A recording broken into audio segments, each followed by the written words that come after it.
Recording. We are now recording. If you can just say your name and get my head off the recording device. Skye Loneragon. If you hold it up for the... oh yeah. Just like you're in prison. Yeah. Hang on. So Skye, we are recording stories, people's personal stories about their journeys to Glasgow, be they interesting, funny, or just something that they like. Mm-hmm. Do you have any stories about a journey to Glasgow? I do. Which is hilarious. And I had to bring something. Oh, brilliant props. Yay. Yeah, because there's like, just when I heard of this, I thought, okay, this is... I've been wanting to tell someone about this. Is this a confession? Is this like have you got a head? It kind of is. It kind of is a confession. Okay, first of all, you won't be able to see it on the recording, obviously, but okay. This little bottle of, should I describe it? Like yes. It's, okay, I found this on holiday, a beach south of Melbourne in Australia, where I'm from, and it has a little stamp on the bottom of it that says Kennedy Barrowlands, Glasgow. Wow, okay. And you found that in Australia?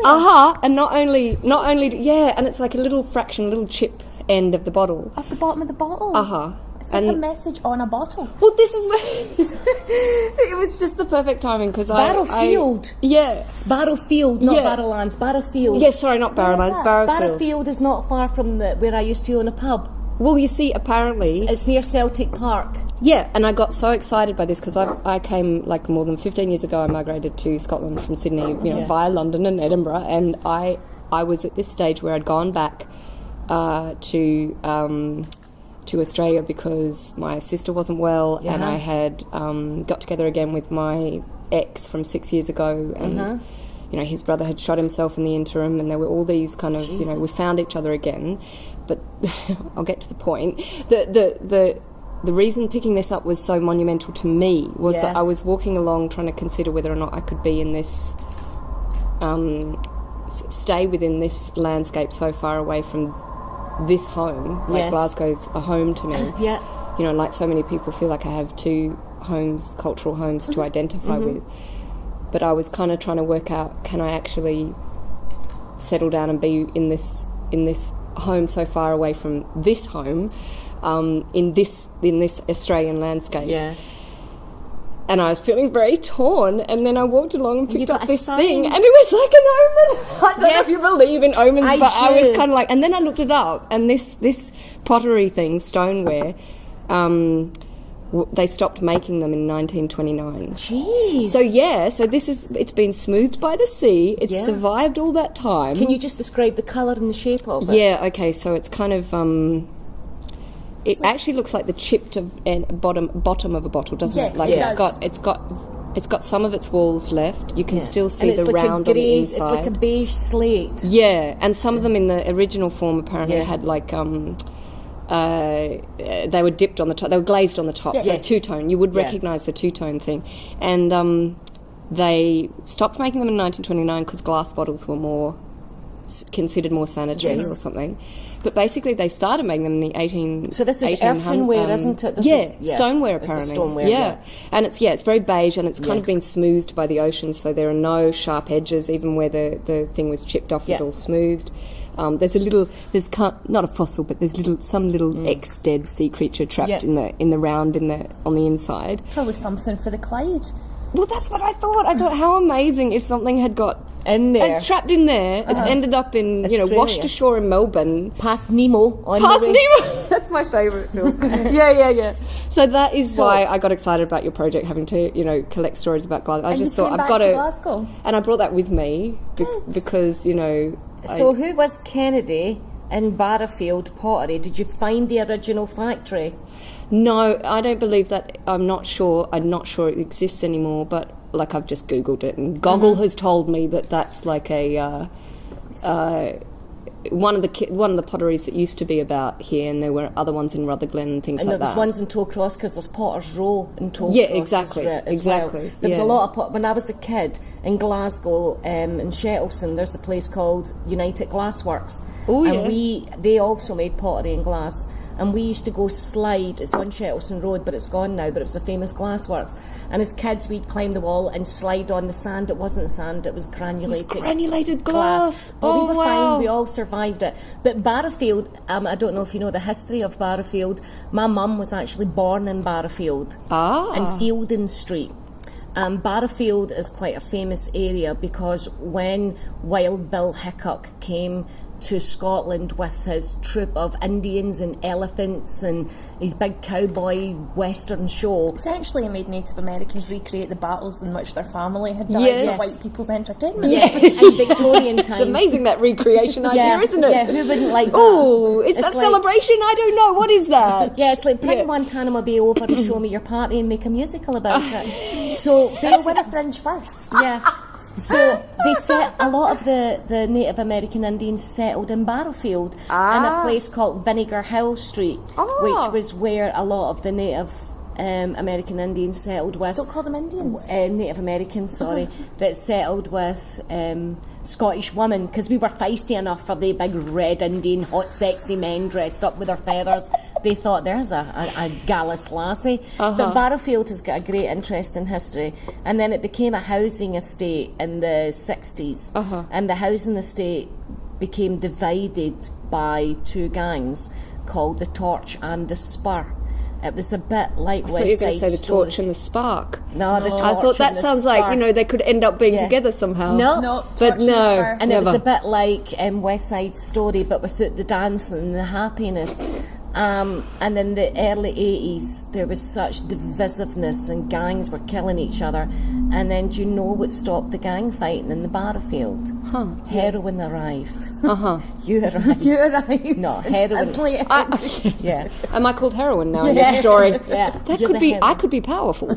You could. But heroin, and desired. That's right. And I have value. And men have been addicted to you. And men get addicted to me. So do women. Yeah. Change it to heroin. Done. But that's what happened. Heroin arrived and it weirdly united the community because they stopped fighting each other.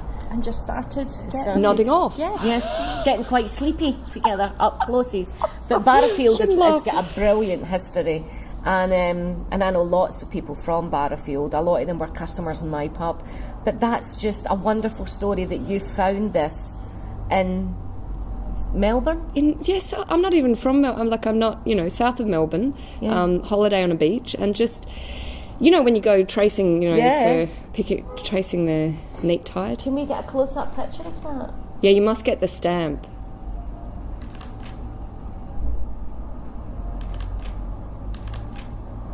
Thank you. And it was worth bringing back just because I just thought that was too timely and too kind of. And it just, cool. The notion that sat at the bottom of the sea, Kennedy, for so long. Barrowfield, and you wonder if, somebody either did they throw it in the sea at Glasgow or did they immigrate to Australia? Yeah, I know. And they brought their some wee prisoners come over with their that's right. their drinkies in it.